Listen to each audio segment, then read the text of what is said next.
தொல்லை கஷ்டங்கள் சோண்டிடும் துன்பம் துக்கம் வரும் இன்பத்தில் துன்பம் நேர்ந்திடும் இருளாய் தோன்றும் எங்கும் சோதனை வாரும் வேளையில் சொல் கேட்கும் செவியிலே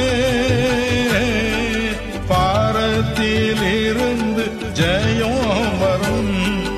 ஹரன் என்னை காக்க வல்லோ காக்கும் வல்ல மீட்பர் உண்டெனக்கு